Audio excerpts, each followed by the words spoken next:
Good afternoon to all of you. We have the chance to welcome this afternoon Francis Rocard. Following his PhD in astrophysics from the University of Paris Sud, Francis Rocard began his career as an astrophysicist at the Nuclear Spectrometry Center and participated in the experience of Vega mission over Halley's comet in 1986. In 1989, he joined the Centre National d'Études Spatiales, CNES, where he was responsible for the exploration programs of the solar system. In his capacity, he monitors the implementation of Mars exploration missions with Russia, studies of Saturn's system and its Titan satellite in cooperation with ESA and NASA, and Rosetta comet study mission. Since 1998, he has coordinated the implementation of Mars through the Mars Express missions and the ExoMars project. The geophysical network missions derived from Netlander and to the longer-term sample return mission. Since 2004, he has been coordinating the commitments of the French participations in Colombo missions to explore Mercury and Mars Science Laboratory for exploration of Mars. Chevalier de la Légion d'honneur, Prix des Dames de la Société Astronomique de France, he is also dedicated to the dissemination of scientific information to the public in the form of books, journals, and other publications and conferences. Please welcome Francis Rocard.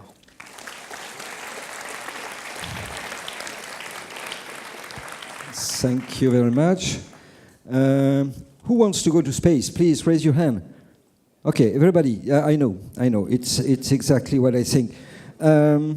This is Elon Musk's view of putting a spacecraft on Europa, but it's purely science fiction. It will never happen because radiation will kill man before they arrive on the surface. But anyway, we are all dreamers. Yes, we are all dreamers. Everybody wants to go to space. Personally, I would like to go to space. I would have liked to go to space, and there is a possibility. There is a zero-G Airbus aircraft. You can spend 5 minutes in zero gravity. It's amazing. You have to pay 6,000 euros, but it's amazing. It's the only way, or you have to jump. If you jump in water, it's the same thing, except that you have to be careful for the splash. So we are all dreamers, but we need rocket science, and that's a problem. If you want to go to space, you need energy, you need rocket, you need a lot of technology, and innovation is a driver of exploration.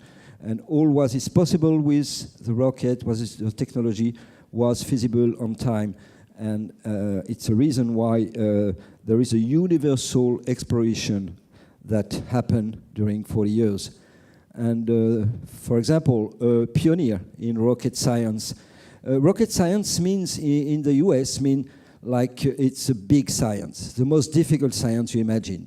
That's why they call that rocket science. And this guy on the right is Wernher von Braun. Wernher von Braun is the father of the V2, which is a weapon during Second World War. And he is here with other colleagues. And this V2 worked. It was a success in terms of rocket. You have to invent all. You have to invent the motors. You have to invent the guidance. Very difficult to guide a rocket. You have to invent the telemetry. You have to know what's happened up there before the rocket explodes, for example. But it was not really a good success in terms of a weapon. It not modified the Second World War by chance. But this guy make a good choice. You have to choose between east and west. He takes the west side. It was a very good choice. And sometimes there is failure, on V2. But there is a lot of failure on rocket science and on planetology and exploration, but I will not show you all the failure. It's not the good stuff. But to have a success, you need a lot of failure. And this guy made this rocket. And this rocket is the Apollo Saturn V rocket, the biggest rocket in the world. And you see the size of the motor, 5 motor of Saturn V. It's a 3 meters diameter, and the same guy makes the same thing in the US. And the US, at the beginning, it was a secret that it was in the USA, and at the end, it was officially the father of Saturn V rocket. And the space age started in 1957. You know that it's Sputnik, the first object to go around the Earth, and it was a huge revolution and a big trauma for the US, the first trauma. Second one was 1961 with Gagarin in space. Second trauma. And with two trauma, there is a guy, the President of the United States, Kennedy, make a speech 1 month after the Gagarin event, saying we will send men on the moon. And this was the Apollo mission. But it's another story. And a Sputnik is just turning around the Earth. So it's not exactly what you need if you want to explore. For me, explore is to go far, to explore the solar system, to explore the planet, the comet, the asteroid, all you can reach with rocket.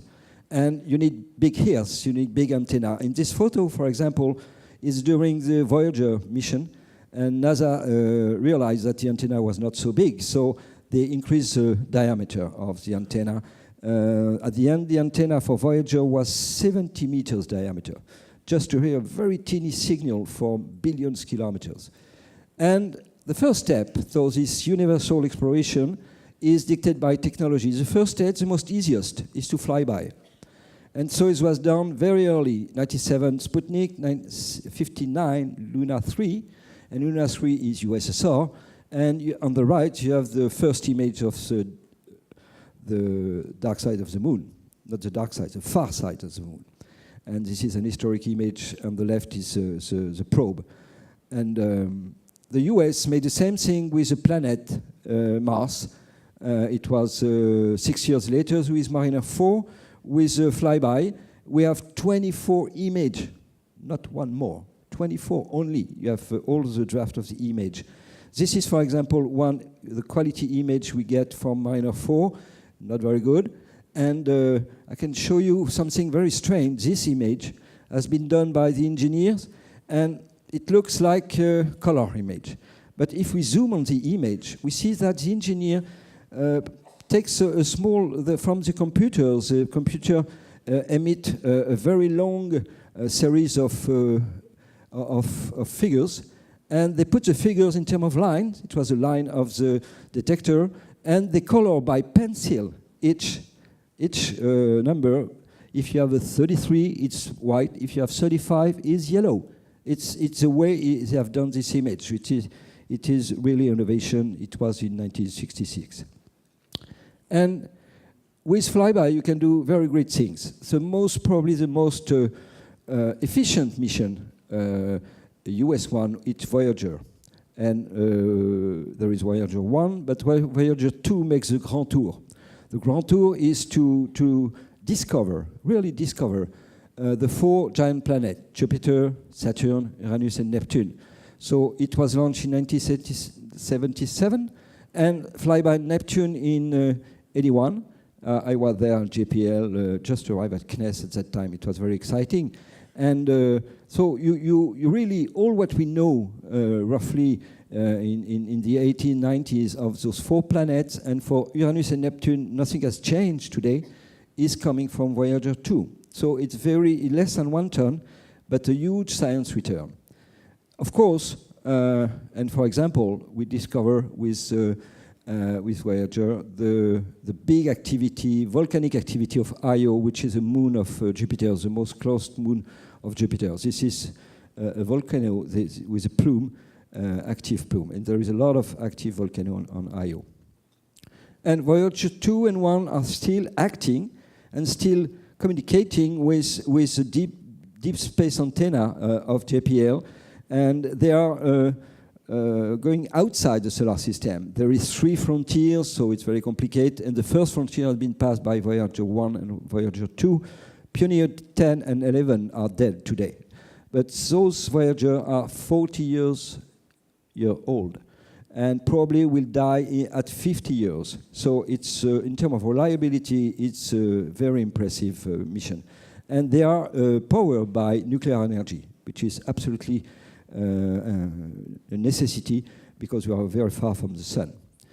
But if you want to do science, you need more time, you need global coverage, you need all the stuff. So the second step in this exploration is planetary orbiter. You need to go in orbit. It is more complicated. When you fly by, you do nothing. You just have just navigation and you pass just close to the planet. When you go in orbit, you need to reduce your velocity. So you need a propulsion system on board, and reduce when you are very close to the planet. You turn on the motor and you are in certain orbit. If you do not do that, you will continue. So the first planetary orbiter was Luna 10.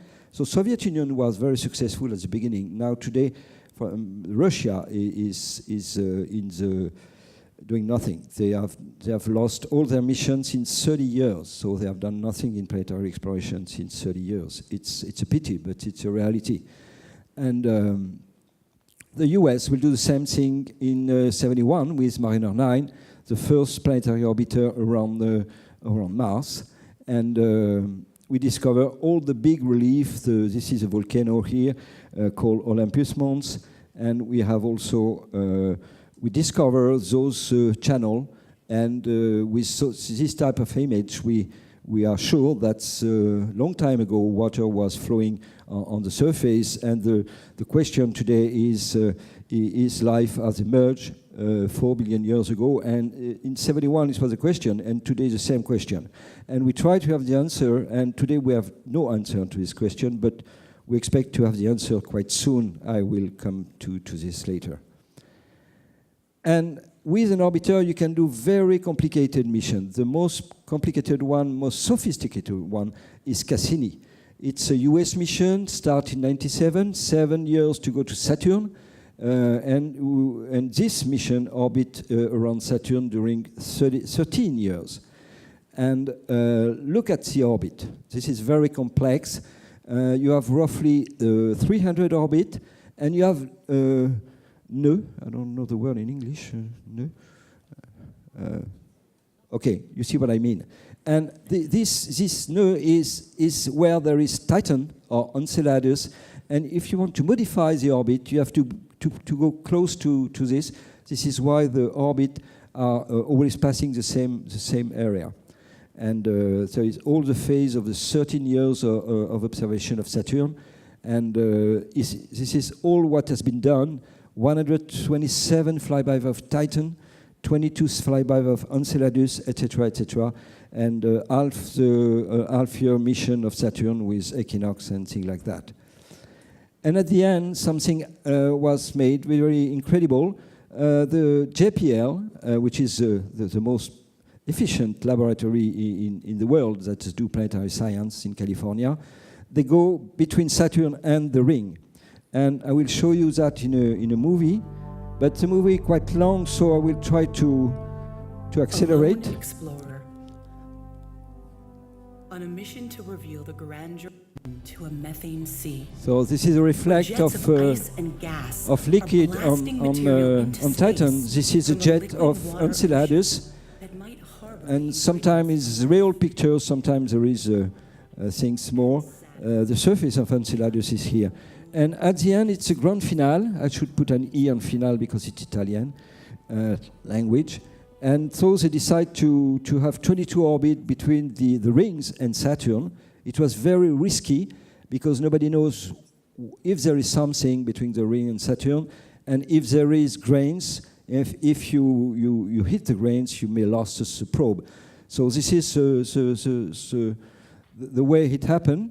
And 22 orbits like this, the result is that there is no grains. So it's completely empty. The rings are very thin, 100 meters thick, compared to the size roughly from the Earth to the Moon, so 300,000 kilometers. So very, very thin rings.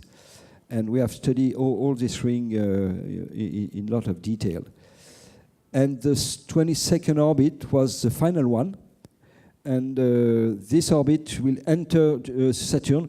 So why we enter Saturn? Because we don't want to pollute Titan and Enceladus, because we expect to have life on those moons. And so they make very precise navigation up to the full destruction of the probe. And this is, of course, this is animation. But it's exactly what happened during the last orbit. Europe has done some mission, and I would say that Europe is the leaders in cometary exploration. We are in the first place compared to the US with Giotto in 86, and with Rosetta. We arrived in 2014. Rosetta is a big orbiter of 3 tons. On the right, you have the comet itself approaching. And you see this very curious orbit. It's a way we approach a comet. We make triangular orbit. And you see the orbit are curved. It's curved because of gravity of the comet. So you weight the mass of the comet. And the mass of the comet is 10,000 tons, which is very heavy, but for a planetary object is completely light. And at 30 kilometers, we got into orbit. And the orbit is stable, which was very tricky because most of people say that the orbit could be not stable due to the big solar panel. You see the solar panel of Rosetta. And we do that, we stayed 2 years, and we observe, I don't want to go a lot of details, but this is a comet, and this is where we will land later with Philae. It's not easy to land on this type of object, obviously, because it's very rough. And the third step now is, because when you have orbiter at 300 kilometers from a planet, you catch only photons. Photon is good, you make good science with photons, but you can do more science if you catch directly the atoms, molecules, if you touch the ground or if you go into the atmosphere. And again, the USSR was the first to land on the moon with a very peculiar system, heritage from the system that landed Gagarin on the Earth. So it's not really a soft landing, control landing. It's a system that ejects a ball, inflatable ball that rebounds, and at the end the ball open, and the small station on the right is opened with solar panel. So it works in 1966, but again, it's not a fully controlled system. This is the image of the moon taken by this Luna 9 mission. So quality of the image are not very good. The way we take the image is we take a photo with gelatin pellicule, and we develop in the spacecraft the photo, and we take a TV camera and we film the negative, and we transmit the data to the Earth. It's a way we transmit the image at the beginning. It was completely amazing to do that. And again, Americans, 6 months later, do the same thing, but it's a fully controlled soft landing with a very complex guidance system. This is on the left, the Surveyor 1. And remember, on the Apollo mission, the Surveyor 3 was the men go to the Surveyor 3 and take a piece of Surveyor 3 to see how it evolved on the moon due to radiation and things like that. So again, as I said often, if, for example, the Russian, because the Russian have the moon program, if the Russian succeed to land on the moon, okay, we can do something with the with Russia. And it's very difficult. The Google Lunar X Prize, for example, was issued by Google, and Google said the first guy who privately funded, who can land something on the moon and make 500 meters with a small rover, I gave him $20 million. So there were 5 competitors, and the deadline for the landing was pushed away from 2012 to 2017, and at the end, Google canceled the prize. Why? Because nobody has really the capacity to land on the moon. It's very difficult to land on the moon with this control, guidance, and propulsion system, and so it's not an easy task. And we do something with the American, again, on the shoulder of the giant, as we said, and we put a probe. Europe put a probe on the Cassini mission, and this probe descent. Mainly, it's a descending probe more than a landing probe. Sorry, I will to do something. It will be better, and. So what you see here is all the activity of the probe has been transferred by a sound. When there is an image, there is a beep. Where there is something, there is a bump, etc., etc. And you have the altitude on the top right. We are at 92 kilometers altitude. We are on above the cloud, so we see nothing. And what you see in the middle is a fisheye, a 360 degrees image of the landscape during the descent. And we start to see something at 60 kilometers altitude. And the descent spent 2.5 hours compared to the 13 years of Cassini. So you see the point. Europe make a mission of 2.5 years times, and the US make a mission of 13 years. So the agreement between US and Europe was to share the scientists between the two missions. So there was a lot of American on Huygens, a lot of European on Cassini, because we want to be on both spacecraft. So we try to see the area of Titans. So there is what we call the Côte d'Azur River. Why the Côte d'Azur? Because this probe has been manufactured by what we call Aerospatiale Cannes at Cannes. So the Côte d'Azur is the area between the light area on the upper left and the dark area on the lower right. And this frontiers is what we call the Côte d'Azur. And if you look carefully, there is two rivers that will appear. And those rivers are, there is no liquid on the river when we take the picture. And but there was. And the liquid is not water. The temperature is minus 200 degrees C. And so the liquid is probably methanes, CH4, and ethane, C2H6. And after we see there is a lot of lake on Titan. And you see the river, I think you can see it. Okay. And we are at 15 kilometers. We will land quite soon. And all the mission is transmitted directly to the Cassini orbiter, which is flying above Titan. And the problem is to send the data when the orbiter is still there. So this means we have no possibility to have a long mission because the orbiter will go very far and there is no possibility of communication beyond those 2 hours typically. So we will land very soon. You see the landscape, you see the river. On the upper left, the two rivers, and just to show you how it is. So the probe is 30 centimeters high. So the camera is on the border of the probe. So we take image and we turn. This is why all the panorama is done by a lot of image.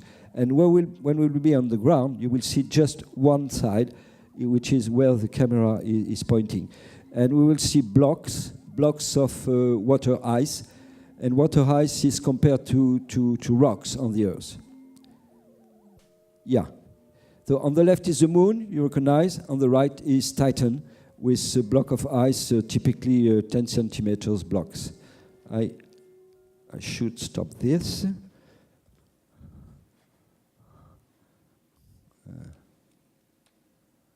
Okay, we continue. So this was Europe, and Europe again on Rosetta. You remember that in November 2014, Philae was the first object to land on a comet. It was a joint venture with the German, the French. CNES was heavily involved, Italian, and it was a Babylon with a lot of country, Ireland, Great Britain, etc., etc. And we land roughly successfully. So this movie is a technological movie. It's not a movie for outreach. It's a way we calculate the trajectory. It was a work of CNES. You imagine you have a camera fixed on Philae at roughly 100 meters to Philae. So Philae is fixed compared to the on the image. And we are approaching the comet, and this is on the left. And we will drop Philae, Rosetta will drop Philae, and Rosetta will go very far. Yes, Philae has been dropped. Rosetta will go far for communication, and we will go down like only by gravity. And the descent spend 11 hours. So what you see on the comet is an ellipse, because we have we pinpoint the center of the ellipse, and but there is some error, incertitude, and the 99% of probability to land is on the ellipse. That's why we put the ellipse like this. And because it is a simulation, you see that on this simulation, we don't land exactly on the red point. So it's a real simulation. And this is a real image. Philae takes this image during descent, and Rosetta takes this image, those images from Philae during the descent. Philae is turning around one axis, but he has his legs to the bottom, which is it's absolutely a necessity. But as you know, the mission was, this is a descent camera now, and as you know, the Philae has some issue, and the issue was that at the touchdown, because of the low gravity, we should push an anchor on the comet to avoid the ribbon. And we have 3 systems to avoid the ribbon, and among those 3 systems, 2 failed. And just one was a success, plus the comet itself that damper a little bit and at the end, this is a simulation of what happened. We do not anchor, we do not block the system, and we rebound. The first rebound was quite, we are still in good shape. This means the Philae is turning very slowly. The legs are on the good orientation. And at the second rebound, situation is completely catastrophic. Philae is tumbling on all directions, which is absolutely a catastrophe. And the rebounds continue. We make 1.2 kilometers with 2 rebounds, and during 2 hours, because it's very slow movement on Philae, the movement is typically a lot of meters per second, and not kilometers per second. And here you see some stabilization. It's very tricky, and I'm not sure it's a reality. It's for me, it's difficult to stabilize by a rebound Philae.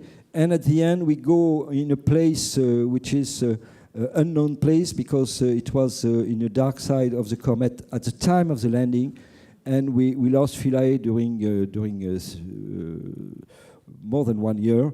And at the end, we found Philae, but and the problem is that we don't land on the legs, but on the side.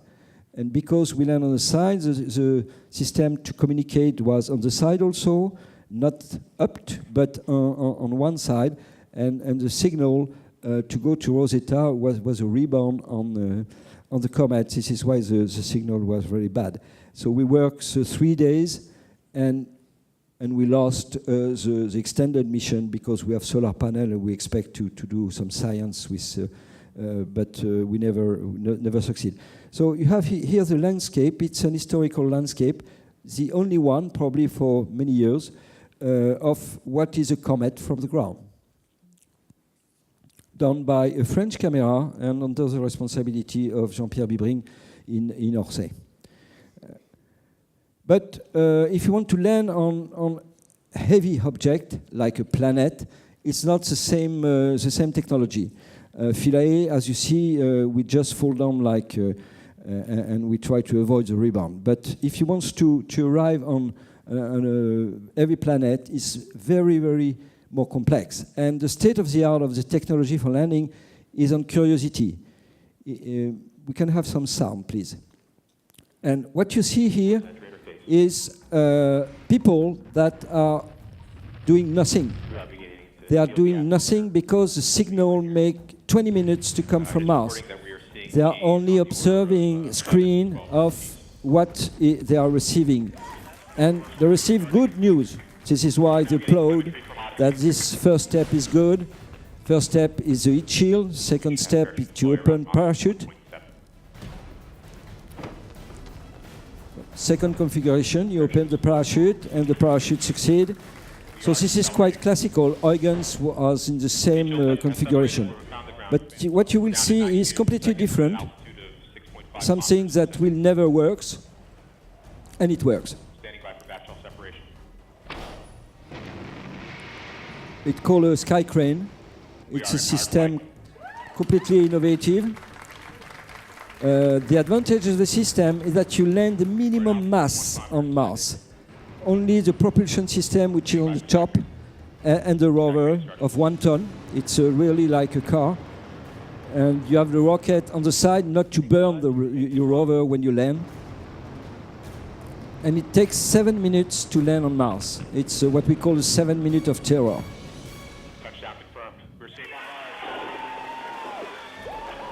So they are very happy because the mission cost $2.5 billion.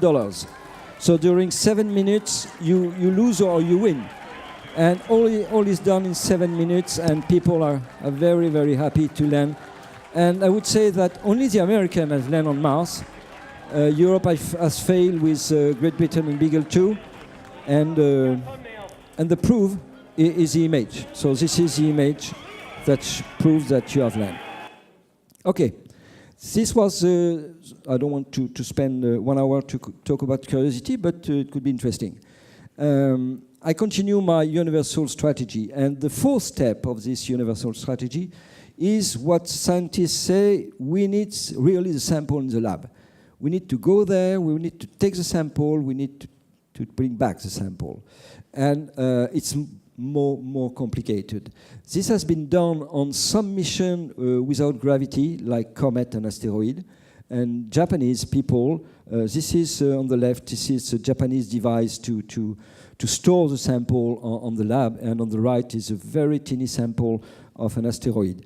But to do that on Mars, we don't have done it now. So it will be done in the near future, I hope. Personally, I wait 30 years that this mission will happen.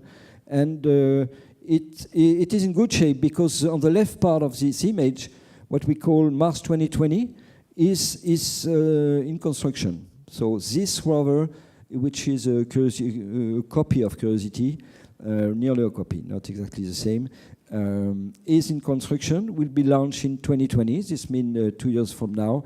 And the second part of the mission, that is very complex, on the right side, using a Mars ascent vehicle, is not really decided, but we expect that NASA and ESA, Europe and US, will do that together. Because we need 3 rockets. One for this, the one that collects the sample, the second one that will take the sample and put the sample in orbit, and the third one that will pick up the container in orbit and bring back the sample to Earth, which is the orbiter. And the orbiter could be the European part of the mission. And roughly you will have $10 million between the US and Europe to do this mission. This is why up to now it never happened. And you have something very complicated, which is when you fired your MAV, Mars Ascent Vehicle, you have to look at where the container will be sent in orbit, and you have to catch the container in orbit with automatic systems. This is absolutely complicated, specifically if the MAV is not exactly on the same position. See, if the rocket is not completely 100% functioning, your small container, the size of the basketball, this size. So these containers could be 1,000 kilometers from your orbiter, and you have difficulty to have it. And of course, there is a 5th step. The 5th step is the man. Man on the moon. It has been done due to political competition between the US and USSR. And as I said, Kennedy and the US in '61 was humiliated by Sputnik and Gagarin, and they decided to put the level very high to send men on the moon. And it was a big success. And with this program that cost today in real dollar $125 billion of today, the US has a huge advance in all the exploration compared to Europe and USSR and Russia and China and so on. And if you want to send men on Mars, you need such type of lander. We don't know how to build this lander. It's a 40-ton lander, a very big object, and it will cost $500 billion plus, and it will happen in 2050 roughly. But the reality today is that NASA will build this lunar orbital platform. What is it? It's a station, an orbital station that will fly around the moon, smaller than the International Space Station today, which is 400 tons. And why the Americans are doing that? Because they have to develop new technology, new know-how to, at the end, ultimately, to send men on Mars. And this is a strategy. It's a pathway strategy with different steps. And it is impossible to have a second speech from US president saying, we go to Mars and we go now. It's absolutely impossible. For example, the NASA budget has been multiplied by 50 between 61 and 65, which is the top of the Apollo program. You multiply the budget of your agency by 50, it's a huge amount. And today the NASA budget is $19 billion. So of course, they have to do that with a very small increase in the budget year by year. So this will happen, and this will start to be constructed in 2023. It's quite 5 years from now. It will request a huge rocket, a new Saturn V rocket called Space Launch System, SLS, a new, what we call Orion, which is a capsule on the left, on the top left, and Europe will have a niche, because Europe has a small budget in main space activity, but the niche of Europe is to do the common module, what we call, so this is a module attached on the left to the capsule Orion you see on the capsule is dark and the command module is on the left, extremely left. And there is a lot of activity, probably if you're interested about the subject, there is a lot of papers and startup in the US that wants to use a resource. The key word is the resource. And they want to take the resource of the moon. They talk about helium-3. Helium-3 is the resource for fusion on the Earth, but it's for very far future, beyond 2050. But the main resource that is very important is water. Because water, you can do two things with water. You need water for astronauts. You need water to drink. You need water to wash. You need water for a lot of things like that. And water is heavy. And so if we find water in space, is less expensive than bringing the water with you. And it's not so easy to have water on Mars, because there is water, but it's ice, and ice is hard. And so one startup called Astra, you can see it here, have a project to take a big boulder on an asteroid, because some asteroids are hydrated asteroids. This means there is water on the asteroid. You put that in a big socket with no leak. You close the socket, and on the left you have a big mirror you put towards the sun with oblique mirror, and to put all the color, all the energy inside. It will heat up, and the ice will, the water will sublimate, and you have a pump, and you will pump the water. You crush your boulder, and you have many tons of water available. Typically, the size of the boulder is 5 to 7, 8 meters diameter. So the idea is not to have to take a full asteroid, because it's too complicated. The idea is to take a boulder on a big asteroid. It's probably more easy than try to exploit the water on the moon itself. There is water on the crater of the pole, but the temperature is minus 240 degrees. So I don't see a mechanical object rolling up to this crater at this temperature. Is very difficult. So I think there is a possibility, and NASA is investing money on this startup to try to obtain a win-win agreement. This means NASA will say to Astra, for example, if you give me 1 ton of water, I pay you this $1 billion, or perhaps no, $100 million. And so the way NASA has pushed SpaceX and Elon Musk, NASA invested 500 million. Say, okay, you think it's credible to do a very, very low-cost launch, and at the end, Elon Musk succeed with his Falcon 9 rocket. So it's the same ideas, is to invest money on startup, and some will fade, but perhaps some will succeed. And NASA is very interesting to have water in space, because when you are in orbit around the moon with tons of water, it's not a big deal to send those tons of water to Mars. And with water, you can do a lot of things. You can crack the water and make H2 and NO2, and H2 and NO2 is ergol for propulsion. The main motors of Ariane 5 in an H2 and O2 motor is the best propulsion system that exists. So you can, and with CH4 and NO2, you have also propulsion system. So you can do a lot of things only with water and a lot of energy to modify the water. And then the man will be sent to Mars. Not probably on the surface at the beginning, but probably in orbit in 2030, 35, 40, we don't know exactly. And this is typically the size of the spacecraft that will arrive to Mars with big solar panel.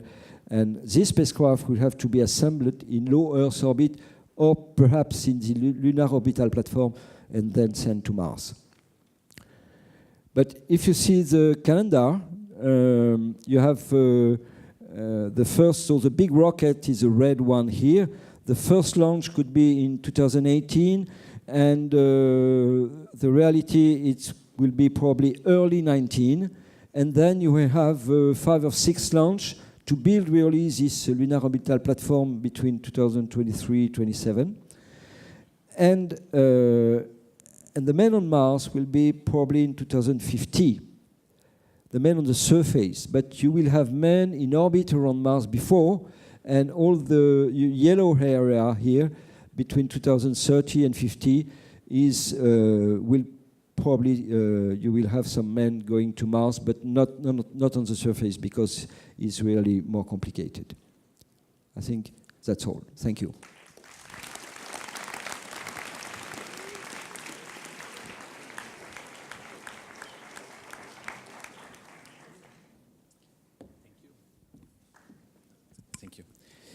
Thank you very much for this presentation, inspiring presentation. I will call on stage a few students, if you want to join me, to start the question session. So please, Mr. Johnson, yes, please have a seat.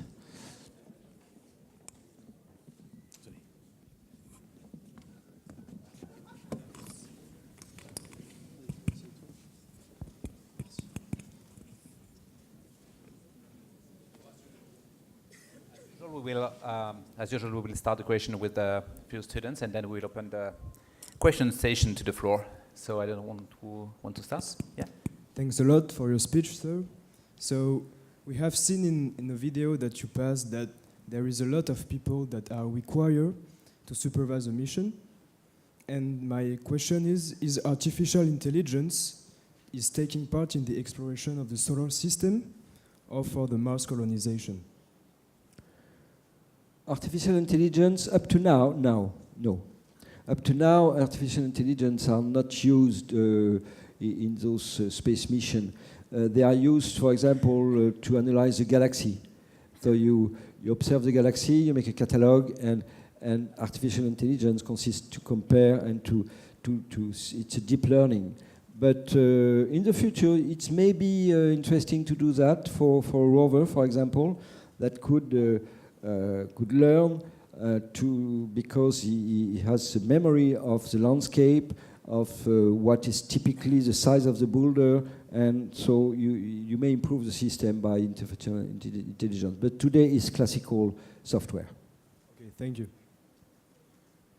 So, hello, sir, and thank you for this speech. So, nowadays, there are more and more people against space program around the world, saying that they are useless or too expensive. How could you defend space program and space conquest? I think a modern civilization have to do both.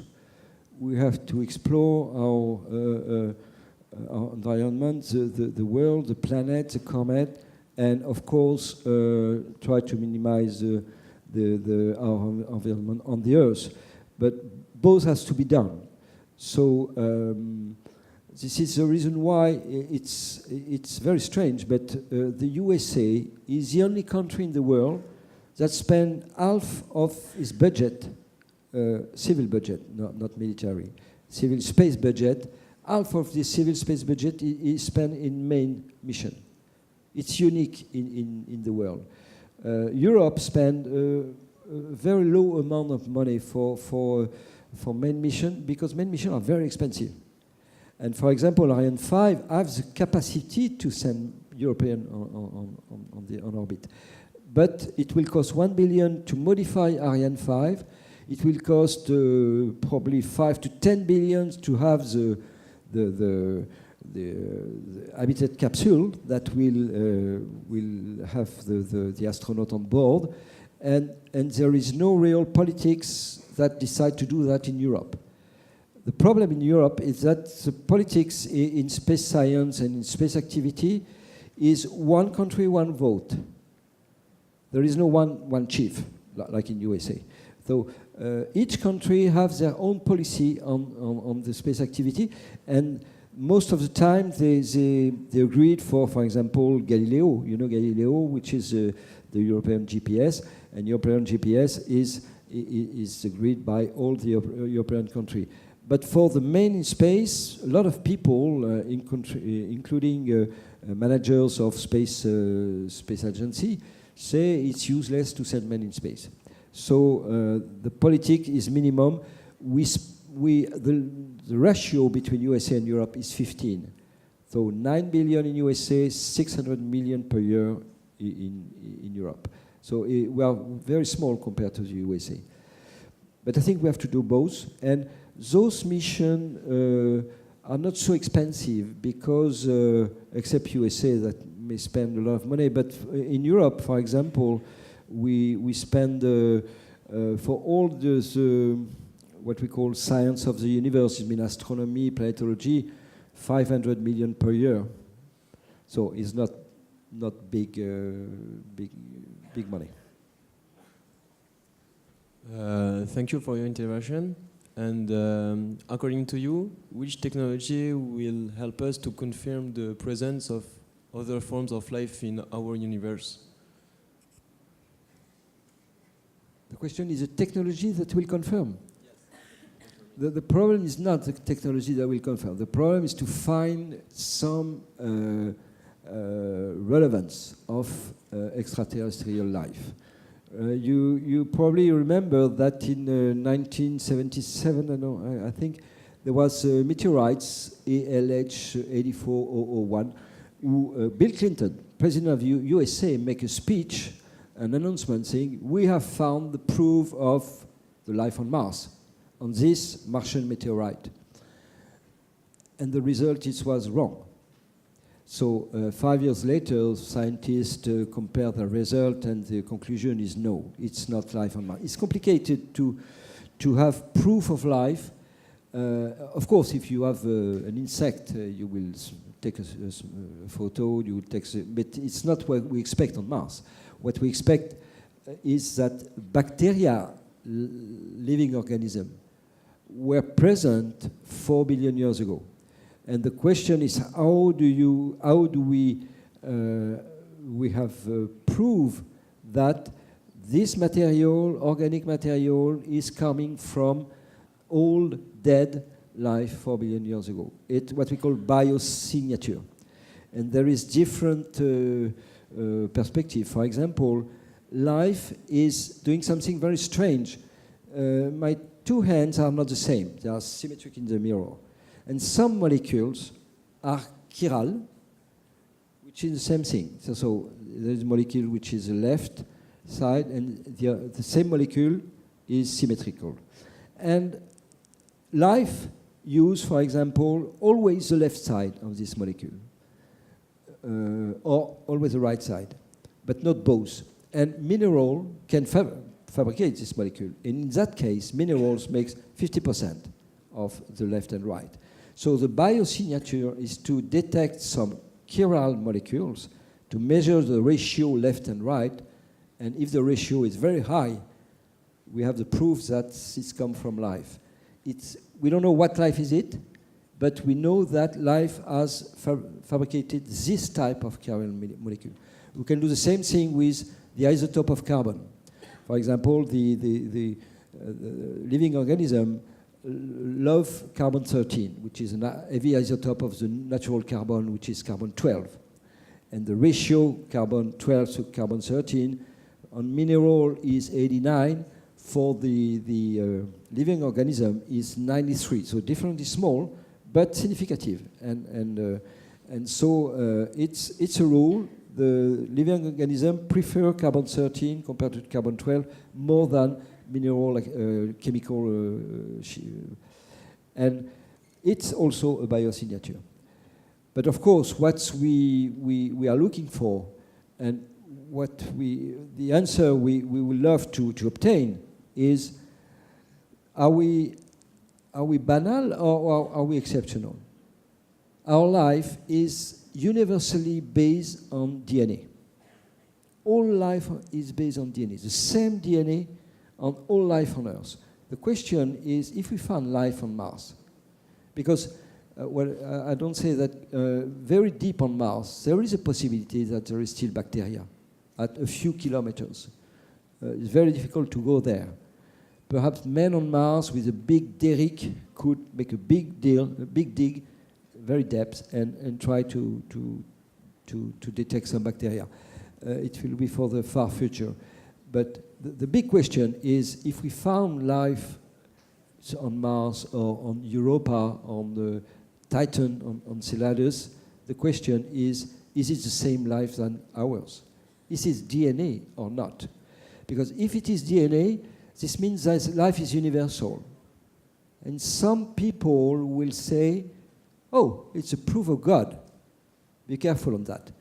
But some people would say, if life is universal, it's a proof of God. This means it's a proof that there is a unique way to have life on the universe.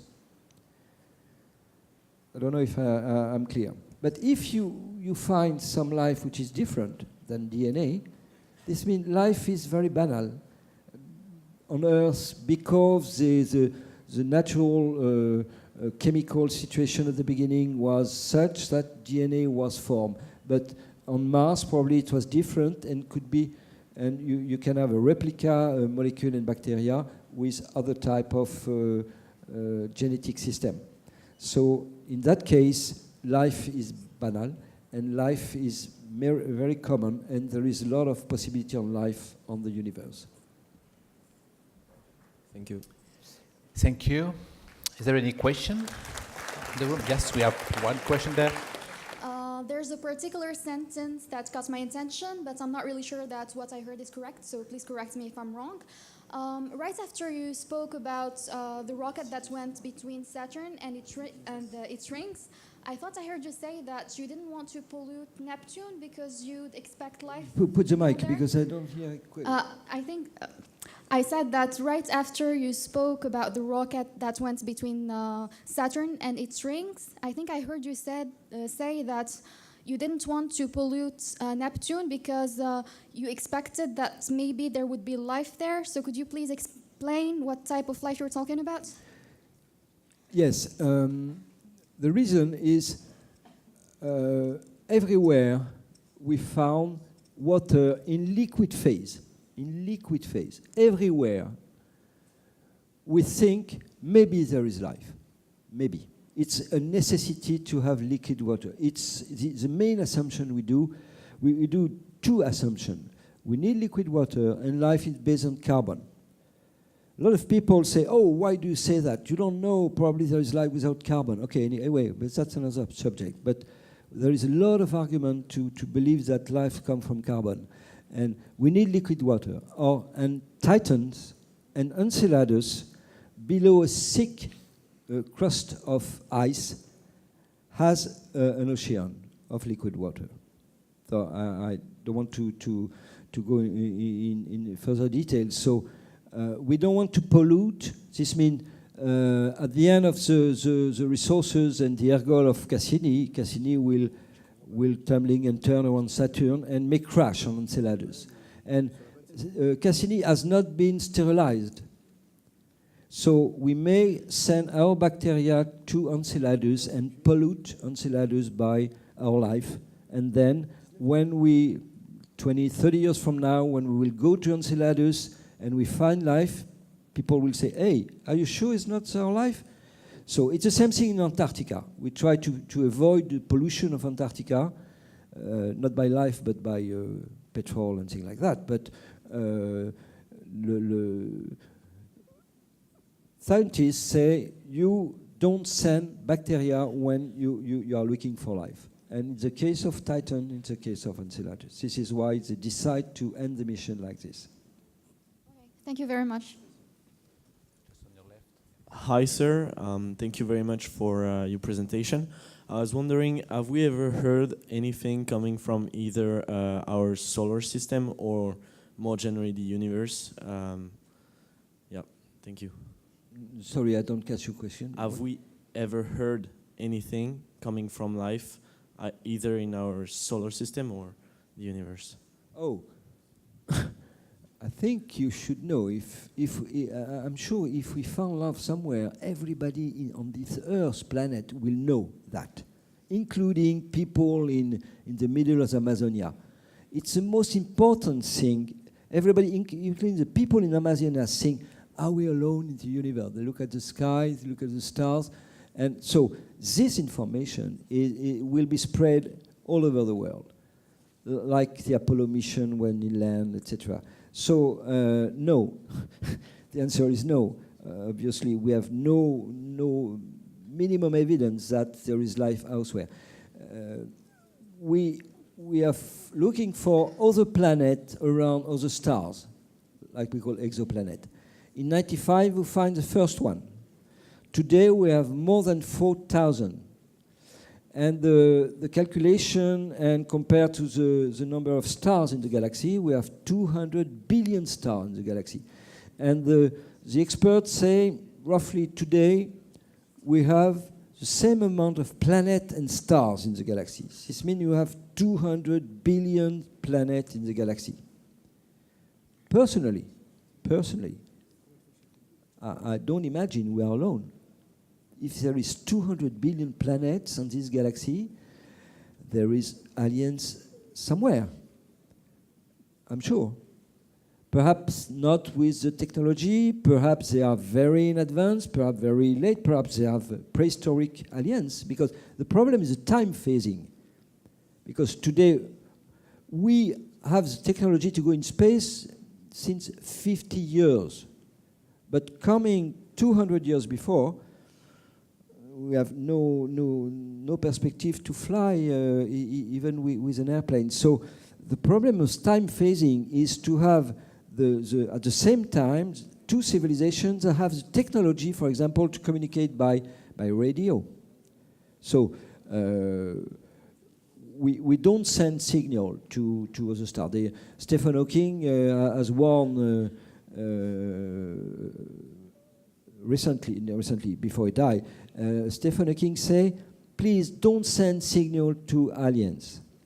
Because when two civilizations, this story say, when two civilizations encounter, the biggest one kills the second. That's always the same thing. So if we have a contact with an alien, and if they are stronger than ours, they will kill us. So Stephen Hawking said, don't send signal. Anyway, not so simple because they have to come here. They have but we listen. We listen a radio signal of technology evaluate civilization. For example, the TV. The TV, not by internet, but the TV by radio transmission is a strong emitters of radio signal in the galaxy. This means if there is alien with radio telescope, they target a star called the Sun. Say, oh, there is a very strange thing on this star. There is a big radio emission. So they could think about this radio emission is coming from something artificial. And it's a way we call a SETI, Search for Extraterrestrial Intelligence. We listen since 40 years. NASA canceled the budget, but private company continue to fund the SETI. And it's a crowd activity. This means you can cooperate with your computer. You will connect on a website, and your computer will be used by small calculation to make a data analysis. And if you accept, etc., etc. So it is what happened. For example, when a PhD student in the UK, 30 years from now, discover a very strange signal in a star. They were convinced they found the alien, an artificial signal. And they make a blackout during 2 months, complete secret. They want to confirm, to make more observation, and they were convinced that they have found the signature of civilization. And at the end, it was a very good clock. And this clock is what we call a pulsar. And a pulsar is a star that turns at very, very big velocity and sends a signal like a phare. It's more precise than your clock. But it's completely natural. And at the end, they realized that they found a pulsar and not civilization. But today, we have no signal. Hello, sir. Thank you for your presentation. Well, it's a simple question, but I'm curious. When you launch ships, for the missions, for example, to explore Titan or Saturn, like, everything is planned by advance, and you can't move anything. Like, all the calculations are done, and you can't move. Or can you, when there is a mistake, when, like you told us for Philae, for example, can you still, change the direction? I don't know. No. We make all the calculation for the trajectory to Saturn, of course. And the trajectory, we make gravity assistance. So I show the chart. We don't go directly to Saturn, but we go through Venus. We fly by Venus. We fly by Jupiter, and then Saturn. So this navigation is absolutely need to be very accurate. Because when you make a flyby, if you fly by not at a good altitude, you will go in a good direction. Sometimes it's happened. The Japanese make a wrong flyby and so wants to go to Mars, and they go and they make a round turn around the sun. So this is you cannot change this. But when you are around Saturn, those 900 orbits I show you, there is a lot of adaptation possible. For Rosetta also, we can change the orbit. We can go equatorial orbit. We can go polar orbit. We can go very elliptical orbit. So it's to optimize science return, and so there is some flexibility. And the operator are making a lot of calculation. Yes, yeah. Please. Hello, sir. My question is: do you think it would be possible to terraform Mars? And if yes, how much would it cost? How long would it take? And who would take upon the duty and why? Thank you. So terraformation is to make Mars breathable, and to live on Mars with only a big coat, because it's cold on Mars. Be careful. Temperature is 0 degrees on the day and minus 80 on the night. So it's very cold. The answer is no, for different reasons. The cost, the duration, and the feasibility. The duration, it will take probably 1, 2, or 3 centuries just to increase the temperature, to have the ice in terms of liquid water, and to vaporize the CO2 on the polar cap to make the greenhouse effect and increase the temperature. Century. You imagine a US US president taking a decision that will stand a century. No, I don't imagine that. So it's not realistic in terms of political situation. The cost will be thousands of billions. And my conviction is that if you succeed, when you stop your machine, because you need a machine to eat Mars, there is different possibility. There is big mirror. There is you can send a CFC, a chlorofluorocarbon, a big gas of greenhouse effect. When you stop this machine, Mars will go to these natural situations, will go back to the cold desert. But I read a paper this morning saying that even if you have a big machine, all the money, all the stuff, you don't have enough CO2. That's a problem. Because all the CO2 on Mars will increase the pressure from 6 millibars to 200 millibars. On the Earth is 1,000 millibars. And 200 is not enough. This means you have not enough greenhouse gas to increase the temperature to a good level. And I don't talk about oxygen, because oxygen is another subject after. So at the end, it probably could cost more than 1,000 billion and spend several centuries. So it will never happen, I'm sure. Thank you. Thank you. Maybe a very last question.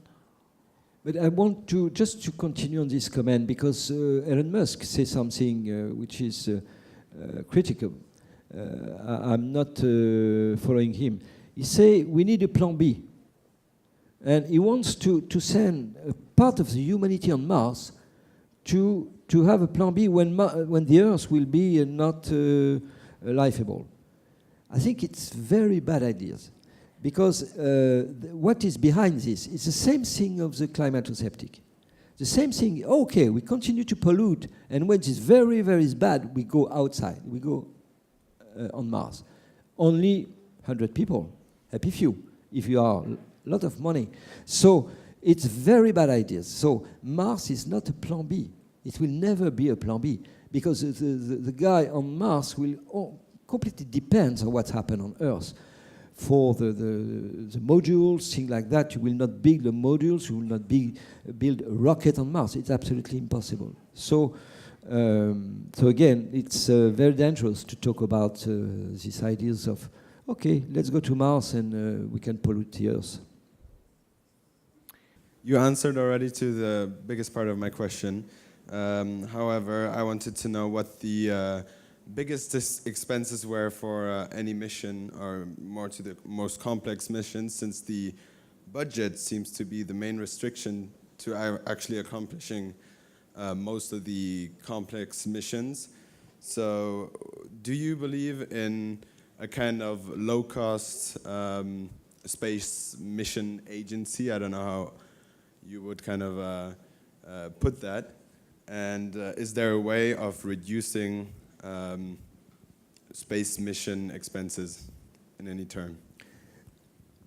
I remember that, because I make a lot of talk like this to the public, and oftenly I said there was a symptom after Apollo. After Apollo, the experts say three things will happen. So there will be, obviously, the cost of the launch will decrease. And the second observation of Apollo is Saturn V. So the big rocket, 110 meters, and the small capsule that come back. So all is lost. So obviously, the best thing to do is to have a reusable rocket. And it was a space shuttle. And the space shuttle is not a good thing. And the third one is, of course, there will be a new world will start with microgravity. The first area of space activity, all the space activity was driven by telecommunication. Ariane, 1, 2, 3, 4, 5, and 6, the size of this rocket is driven by the size, the mass of the telecommunication satellite, for internet, for television, for all the stuff. Not for science, because you launch probably 100 telecom satellites for one scientific satellite. So you will dimension your rocket for the big market, which is telecom. And after Apollo in 72, people say, oh, there will be a big area of new venture, microgravity. And 40 years later, those three perspectives failed. So the space shuttle is disaster in terms of cost. The microgravity has no industry invest private money on microgravity because there is no business to do in terms of new material, in terms of pharmaceutical molecules. No, it doesn't work for different reasons I don't want to explain. And the third one is the cost of the launch will decrease. It was wrong until SpaceX. Okay, SpaceX revolutionized the system. Today, Falcon 1, I completely reduced the cost of the launch. And SpaceX is really a small revolution, actually, with the Falcon 1. And reutilization, also recuperation, etc., etc. So something is changing. It will reduce some cost. But when you're in space, you need to be very reliable. And the big keywords in fly as you test and test as you fly. The cost is not the cost of building something. The cost is making, testing what you are building on all the configuration, including the, what we call, in French is when you work with your car with 3 cylinders instead of 4. So it means something has failed, but you keep the mission alive. And that's very important, to maintain the mission, to adapt to a situation. A detector is dead, we will do the job with another one. So flexibility. On Voyager, 30 years after the launch, it changed the stellar sensor, which is amazing, 30 years after the launch. It was very risky, because the stellar sensor was beginning to fail, and there was a backup. So they modify, they take the backup. But if they fail the change, the mission is lost. So this flexibility costs a lot also, and all the cost to adapt, for example, Hubble as a system with flying wheel that was failing, so you can try to point the Hubble Space Telescope with only 2 flying wheels in terms of 3, etc., etc. This costs a lot. And when you're acceptable, when you're up there, you have no way to repair. Acceptable, which is servicing mission. But so the problem, for example, with the USSR and Russia, when the system has a small problem, immediately you lost the mission with Russia. And with the US and Europe, we have problem, and we don't lost all the mission. We try to adapt, and we continue. So this is a cost. And it will, the second argument is you need energy to go to space. The space shuttle is an atomic central during, I don't know how many days, just to put the shuttle in orbit. It's a huge amount of energy, and this has a cost. So you will not reduce the fact that you need this energy to go up. So I don't think a big decrease in the cost. Thank you. Thank you very much, Francis Rocard, for the talk today. Very inspiring one.